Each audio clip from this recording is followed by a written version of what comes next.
Was this game necessary? Did we really need a LEGO Incredibles game? When this game came out, I was in my anti-LEGO phase. It was too expensive, it was for babies, only stupid idiots would buy and play with anything LEGO related. Though, even as an anti-LEGO consumer, the LEGO Incredibles always confused me.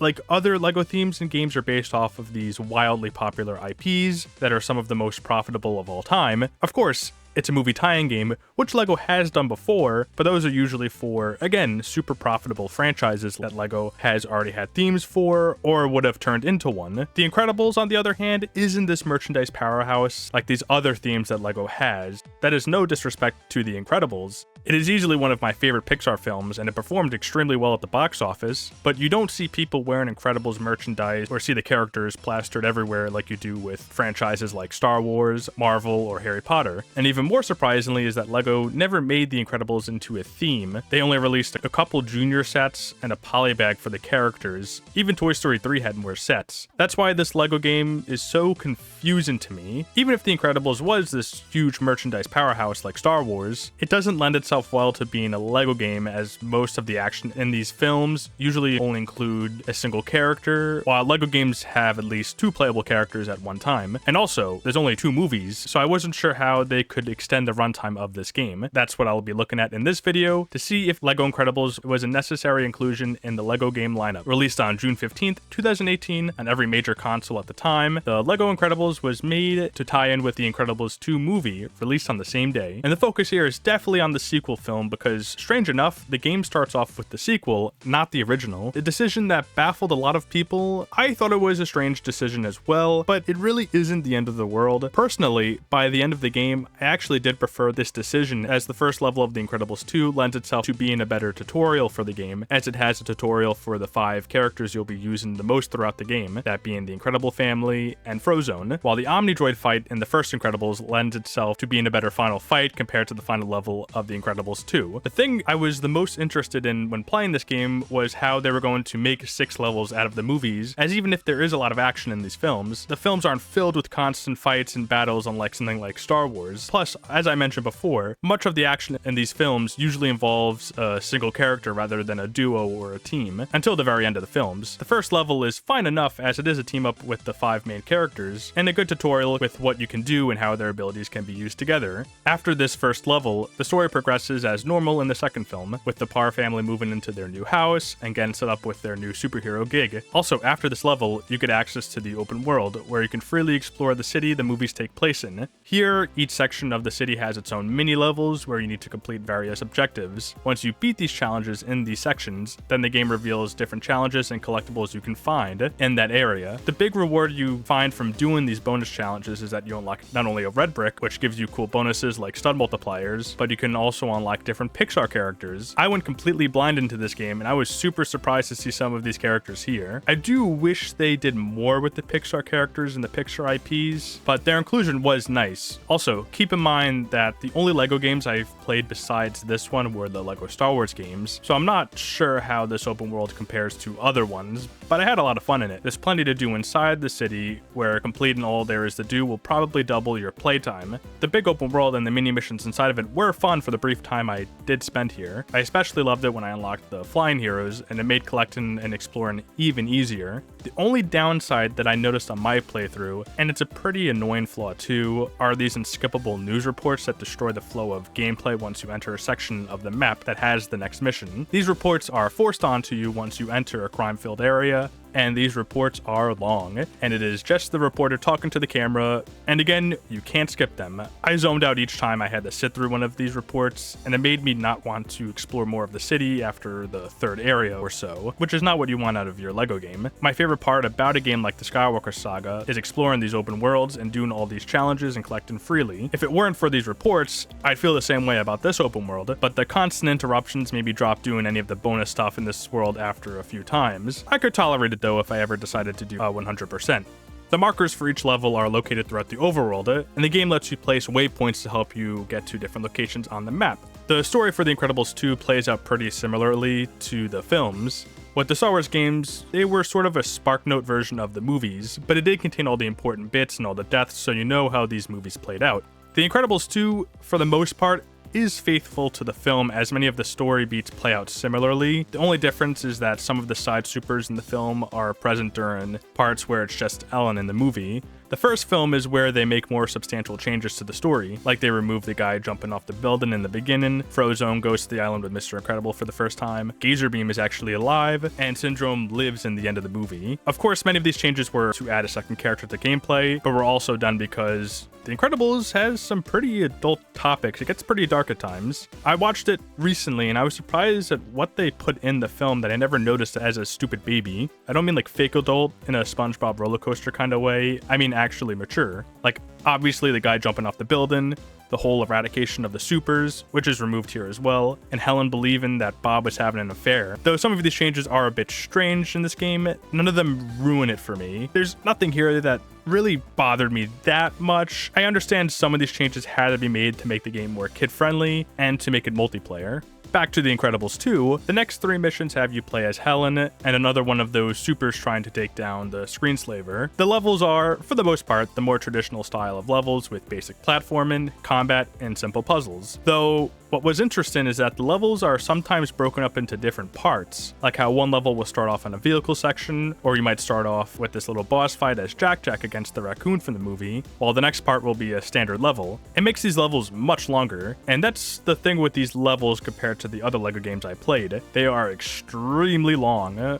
With LEGO Star Wars, I feel like most levels would take around 10 to 20 minutes, some are even shorter than that. The LEGO Incredibles, especially the levels for the first movie, sometimes took me up to a half hour to beat. Like I said, they usually had multiple sections to them, like how escaping the jet wreckage and Dash and Violet running away from Syndrome's goons are all in one level, despite being different scenes in the movie. Again, I'm not sure if this was the norm for LEGO games, but some of these levels did feel like they dragged on a bit too long. If I was a stupid little baby playing this, I'm not sure I'd have the attention span to play through some of these levels in their entirety. Like I mentioned before, much of the levels play out like a standard LEGO level. The big difference here are that the characters do have specific abilities to help them with certain puzzles. Like Mr. Incredible can destroy walls and objects with his run alone, Elastigirl can stretch to create ladders and platforms, and Violet can roll into a ball to get through lasers. I really liked how unique many of these characters felt and the variety of things they can do. It isn't like many of these characters can only do one thing and that's it. A character like Violet can not only pass through lasers, but she can go invisible, hack computers, and go underwater with her shield, and combine her bubble with Dash to increase her speed. Not every character, especially the side ones, are like this, but the few you will be using throughout the story have a lot of variety in what they can do, and it makes these levels fun. It makes it so even if you're only using like 10 characters throughout the story, you never get bored of playing them. I liked using these characters a lot. Another thing about the gameplay here, specifically the combat, is that almost every character in the game has a super attack. These charge up with the more enemies you defeat. Once you get it and mash, you'll be able to do these big moves that not only defeat all the enemies, but destroy everything in the vicinity. So these moves are a good way to also farm some studs as well.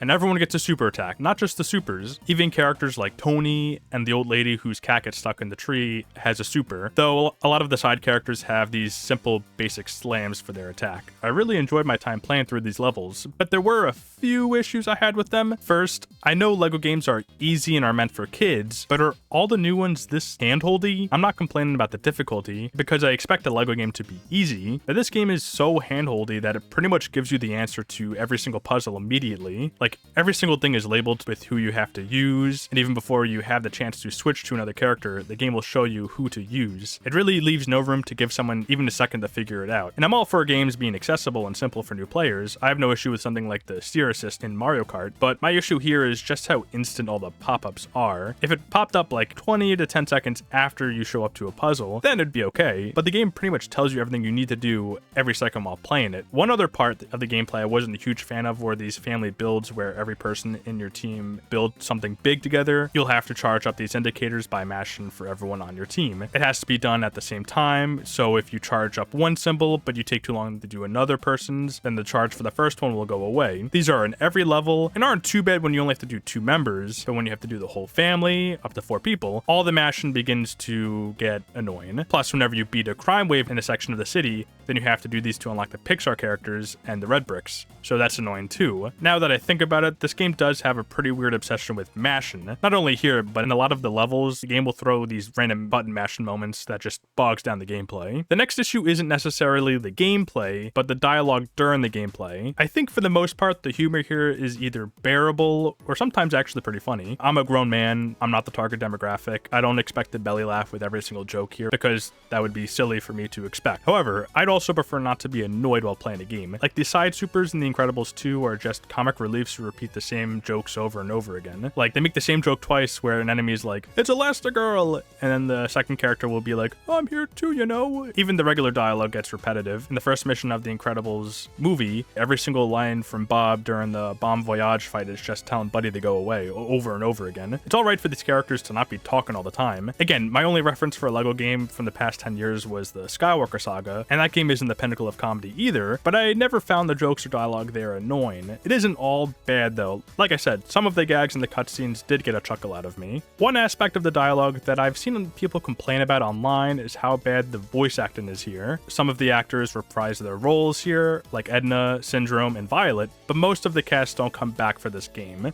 The game does a thing where they'll use voice lines from the movies at some parts, and then switch to a sound-alike actors for others, where you notice the difference. I will say, I didn't really see an issue with the substitute actors. Of course, they aren't a one-to-one replication of the characters, but I think they do a good enough job. Like, I really think Frozone's actor did an amazing job here portraying the character. I guess I'm just used to movie tie-in games not sharing the actors from the movie, so it wasn't that jarring for me. Many people online made it seem like these new voice actors sounded nothing like the original, but I thought many of them did a fine job portraying the characters. I know I did a lot of complaining this video, so that probably makes you think that I really don't like this game at all, and I agree with my original belief that this was an unnecessary release. Despite all my complaints, I really didn't hate this game. There were a lot of negatives to it, sure, but they were all pretty small. None of them ruined the game and prevented me from finishing it and enjoying it. It was the standard LEGO gameplay that I do enjoy in small spurts with an open world that was extremely fun to explore, especially once you unlocked flying characters. I also forgot to mention that after you beat both movies, you unlock this bonus level where you have to destroy the city while rolling around as an Omnidroid. It's basically Katamari Damacy, but evil. Overall, I thought this was an enjoyable game that just had a lot of annoying things about it that made it probably my lowest ranked LEGO game out of the very, very small list of LEGO games I've played. So no, this game was not unnecessary because it's more LEGO, and I always do enjoy more LEGO. However, none of my main issues with this game have to do with the game itself, but what this game could have been. You probably assumed so since it's only based on 2 movies, but this game is super short, even for LEGO game standards. A regular playthrough should take you around 8 hours to finish, probably less, but 100% in this game only takes around 20 hours, which is very short for a LEGO game. Since this game is so short, I feel like they could have done more with these Pixar characters rather than have them as only bonus characters. I understand a lot of these movies would have been tough to make into 6 full levels, but perhaps they could have done some mini games or maybe some explorable areas from the movies. It didn't need so much content to where it was another 20 hours longer, but just something extra with the Pixar IPs would have made this game feel more complete. I also wish they did more with the Incredibles LEGO theme and made more than just a couple junior sets. I feel like that was the biggest disappointment, not the actual game itself. As is though, it's your typical LEGO game, just with a little less but longer levels. Plus, the shorter length of this game makes it a great beginner game for those who might want to try 100% in LEGO games. Some of these games are super beefy with what you need to do to get 100%, so it does make them more time consuming. If you're a fan of The Incredibles or Pixar in general, you'll have fun with this game, as long as you don't mind the very easy difficulty, even for LEGO standards. Anyways, that's it for this video. If you like this video and would want me to talk about other LEGO video games, let me know in the comments. Anyways, thank you for sticking around. See you all next time.